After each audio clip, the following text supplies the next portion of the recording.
오늘은 조선왕조 시대의 그 성리학자로서 이름을 날린 김종직이라는 분을 한번 조명해 보겠습니다. 김종직은 어떤 인물인가? 그는 1431년에 태어나서 1492년에 세상을 떠났습니다. 자는 개원이라고 그러고 호는 전필제라고 합니다. 그는 그 세조 때에 그 성리학적 정치 질서를 확립하려 했던 살인파의 사조다, 이렇게 평가를 합니다. 그는 공부를 아버지로부터 배웠습니다.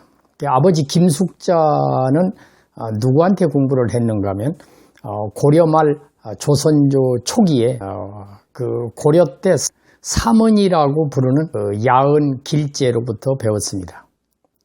야은 길제는 목은 이색, 정몽주, 권근 이런 사람들로부터 공부를 했습니다.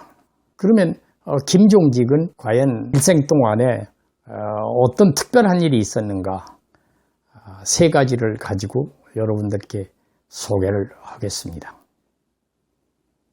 김종직에게 특별한 것은 이분이 벼슬을 참 많이 했어요. 조선 왕조를 통틀어서 벼슬자리를 여러 군데를 이렇게 한 분은 흔치 않은 일이라고 생각을 합니다. 그러니까 벼슬을 많이 한 분 중에 한 분이다, 이렇게 말씀을 드릴 수가 있는데, 그 벼슬자리가 하도 많아서 제가 여러분들한테 소개를 다 해드리기가 어려울 정도로 많습니다. 그러나 좀 구체적으로 소개를 드리면은 1459년에 식년문과에 급제를 해가지고 승문원 권지부정사라는 그런 벼슬을 시작을 해요. 1464년에는 그 세조가 천문이라든지 지리, 음양, 율려, 의학, 복서 뭐 이런 거에 그 자파학이 쪽에 관심을 갖게 돼요. 그러니까 이거를 비판하다가 파직을 당합니다.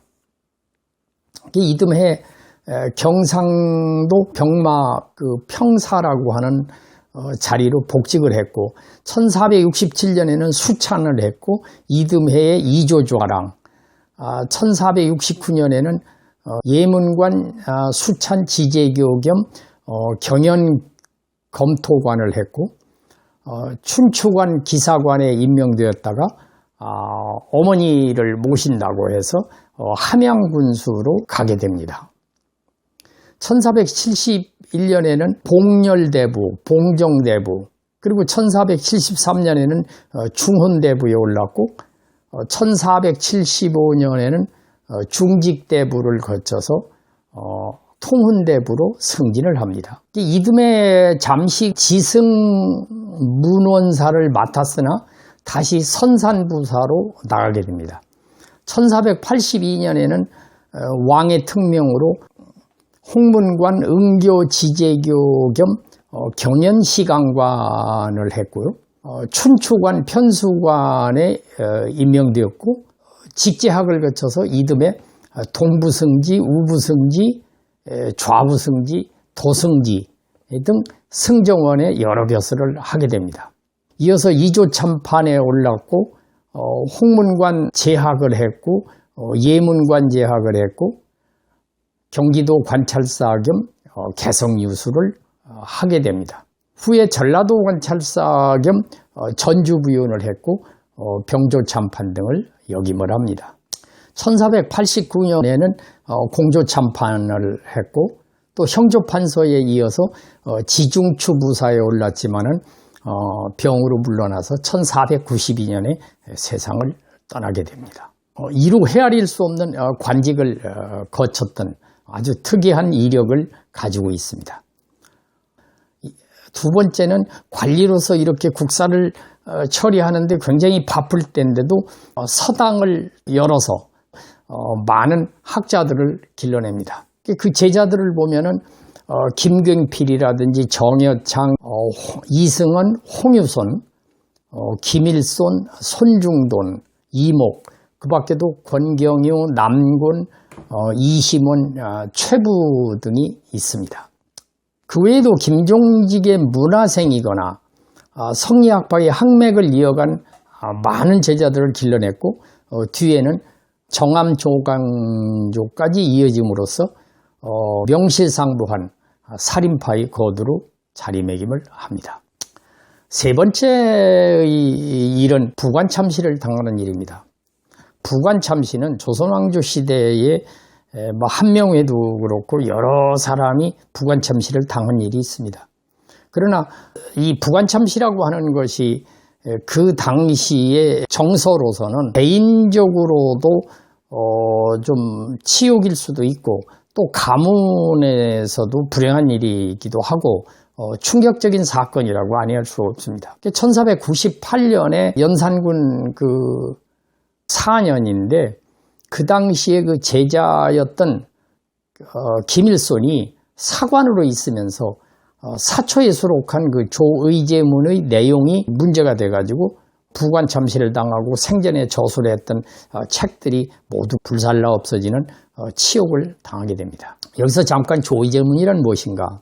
그 조의제문은 항우가 진나라를 점령을 하고 난 다음에 그 모시고 있던 회왕이라고 있었는데 그 회왕 의제를 죽인 것을 빗대서 세조가 단종의 왕위를 빼앗은 것을 비난했다는 것이 이제 표면적인 이유입니다. 그러나 당시 권력을 잡고 있던 유자광, 정문형, 이국돈 등 그 훈구파가 김종직 문화의 그 살인파들을 견제하기 위해서 내세운 명분이었다. 이렇게 전해지고 있습니다. 후에 무오사화로 이어져 가지고 김일손이나 권오복 등이 죽음을 당하고 정여창, 김갱필, 이종준 등이 이제 유배를 당하는 일이 벌어집니다. 이렇게 부관참시를 당했던 그 김종직이 중종이 즉위한 후에 죄가 풀리고 관직이 회복되었습니다. 1689년 그 중종 15년에는 송시열과 김소항의 건의로 인해서 영의정 추징이 논의가 되었고 1708년 그 숙종 34년에는 김종직의 시호를 회복해달라고 예조에서 상소를 하자 윤허를 했다. 그리고 이어서 1709년 숙종 35년에는 영의정에 추증이 됩니다.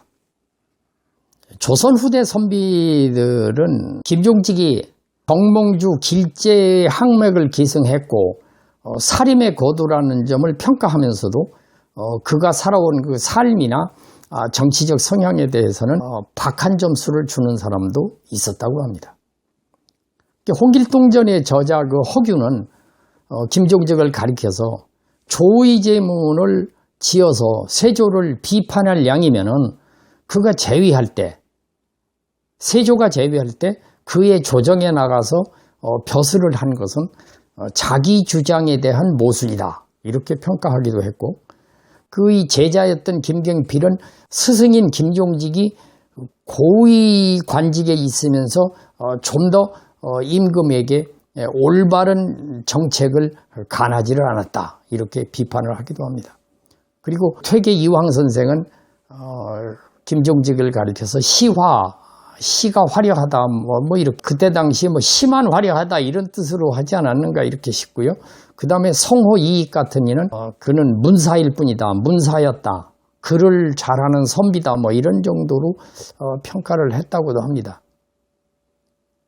그러니까 이제 평가라고 하는 것이, 좋은 평을 하는 사람도 있을 수 있고, 나쁜 평을 하는 사람도 있을 수 있는데, 결국 분명한 사실은 관직을 많이 했다든지 많은 관직을 거쳤는데 대과 없이 관직을 수행했다든지 또 많은 제자들을 길러내서 살인파의 거두로 불렸다든지 또 부관참시를 당했지만은 부관참시를 당한 후에 다시 복위가 되고 그러니까 관작이 회복되는 이런 관작이 회복되었을 뿐만 아니라 후에 그 영의정으로 생전에 역임하지 않았던 그 영의정으로 추징이 되었다. 이거는 부세 사람들에게 좋은 평가를 받은 것이 아닌가 이렇게 생각을 합니다.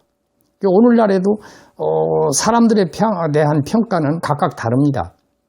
어떤 사람은 좋은 평가를 하기도 하고 어떤 사람은 또 다른 시각에서 좋지 않은 평가를 하기도 합니다. 분명한 것은 생전에 살아있을 때의 평가도 중요하지만 죽었을 때 사후에 좋은 평가를 받는다는 것도 매우 중요하지 않는가 이렇게 생각을 합니다. 오늘은 조선시대 살인파의 거두라고 불렸던 김종직 전필제에 관한 생애를 살펴보았습니다.